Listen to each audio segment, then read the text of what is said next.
Today, we're going to go ahead and discuss builder incentives for new construction homes, which, if you're a first-time home buyer, are probably looking pretty tempting right now. Maybe you've seen those bright signs promising incredibly low interest rates like lock in your new home at 3%, or exclusive incentives for move-in ready homes, but let's face it guys, they can't all be winners, right? Over the last 8 years, I've helped countless home buyers move into new construction homes and guided them through these incentives. And today, I'm going to be sharing some insights about the ones you should chase after and others you may want to avoid. But first, as always, my name is Casey McEwen, and I'm a licensed real estate agent in the Dallas-Fort Worth area. But before we get into today's video, if you guys are finding the content on this channel useful, please give this channel a like, subscribe, and turn on notifications to always be notified when I release another video. Now, first off, there's the notorious percentage of price incentive. It might sound like we'll give you 5% of the house price back. Let's put that into perspective. On a $400,000 home, that's 20 grand, and it sounds fantastic at first, but here's the catch. The builder typically owns their mortgage and title companies, and this often means that they'll jack up the prices of your closing costs a bit, eating that into the sweet deal.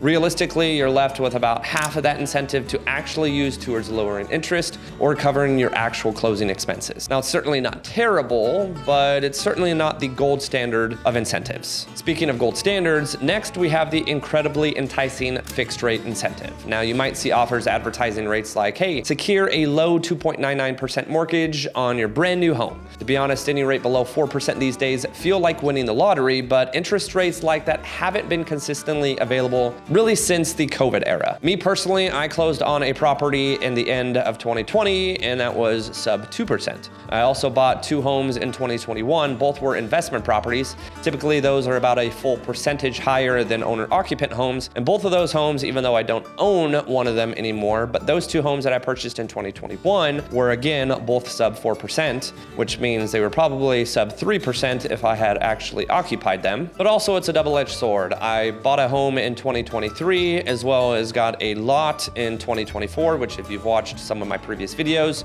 I have actually now converted that into a construction loan. And all 3 of those loans, meaning my Florida property, the lot loan, and the construction loan that I then converted from the lot loan, all are above 7%. So it kind of averages itself out. I have some incredible loans, and then I have some incredible loans that aren't so incredible when it comes to the interest rate. So how do builders pull these low rates off? Well, simple. They pre-purchase lower mortgage rates from their lending branches in bulk, especially at the start of the building cycle. Now, as the home nears completion and remains unsold, builders get anxious and start using these special rates to essentially sweeten the deal. Now, this is often when the best bargains appear. A typical new home, anywhere between 3,000 to 4,000 square feet, usually takes about 6 months to finish. Obviously, it's going to depend on the builder, of course, but during the first 3 to 4 months, the builder gives out kind of modest incentives. But as the deadline approaches without a buyer, that's when the bigger incentives come out, those tempting sub 4% deals. And in some rare scenarios, maybe a home sale fell through or it's an unpopular floor plan. The builder might even push the rate down further just to get that home off of their inventory list. Now, I will kind of give you guys just an insight on the Dallas-Fort Worth market. I am really good friends with one of the top lenders here in the Dallas-Fort Worth area, and they find it extremely difficult to be able to compete with these builders now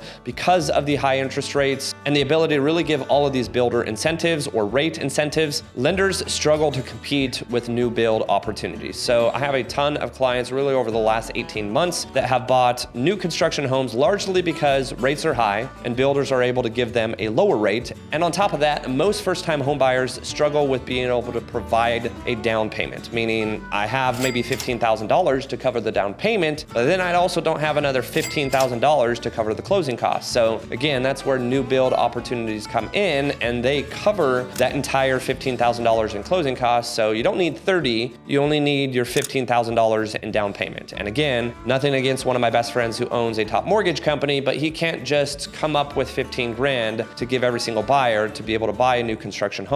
The only individual person that is going to be able to do that is the builder's lender, because again, the builder's lender, there's profit in that, so they can basically bake up the cost of the home and then give you some of that cost back by using their lender. Now, this may not make the most sense for every single person, but I can tell you, having helped and actually under contract for I think 2 or 3 as we speak, but having these first-time home buyers that are dealing with the higher rates, to be able to have them then be helped by new build lenders or new build companies incentivizing incentivizing them to use their lenders to cover their closing costs they would otherwise not be able to purchase a home. Like if they were going after a pre-owned home, they would then have to have me negotiate on behalf of themselves to cover their closing costs from the seller, which definitely is possible in our current market, but it's a little more difficult than just walking in to a new build community who openly already offers that on a majority of their homes. But let's go ahead and chat about the straight up closing cost credits, another common incentive that builders offer. These usually range anywhere from a flat amount from $10,000 to a percentage, often maybe 2 to 3% of the home price. So sometimes that incentive could cover most, if not all, of your upfront costs. As I was just mentioning it myself, a smaller number like $5,000 or less though probably leaves you with a more out-of-pocket expense. A handy tip here is always ask for an actual closing disclosure from a recently closed home in that community, and it'll save you from vague promises and give you a realistic expectation of what you're looking at.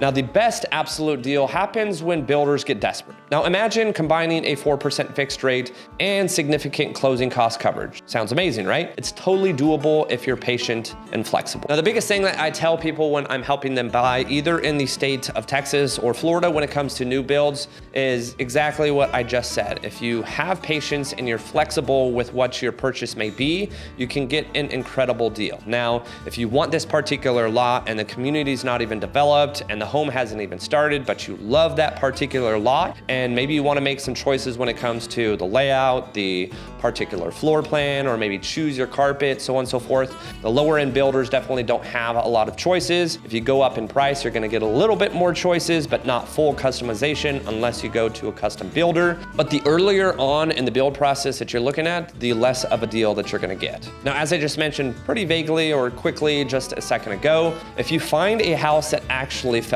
out of contract, let's say the house was set to close this week, next week, so on and so forth, and then it's got to go back on the market and it's already been finished for the last maybe 2 or 3 months, and then you also have to contract it and wait another month to go through the kind of financing process of purchasing a new home, those are probably going to be the best deal in that community. The main reason is just as always, they had expected and almost written that house off the books. It was set to close next week, or maybe it was set to close today, and instead they're back to the drawing board where who knows when it could sell. So instead of putting it back on the market really at the price that it was under contract for, they're likely going to go put it back on the market and even slash the price even lower, or as mentioned above, either give some kind of lower rate or seller closing costs, which will incentivize that home to quickly then go back under contract and actually sell, hopefully in the next 30 days. So again, it all boils down to just having a little bit of flexibility, having a little bit of patience, reaching out to a real estate professional like myself, whether it be here in Texas or in Florida, or just reaching out to me to be able to assist you in referring maybe an agent in whatever state that you're looking at, potentially purchasing a new home in. I've got so many connections across the country that are well-versed, and they can certainly point you in the right direction to be able to get you the best deal on a new home.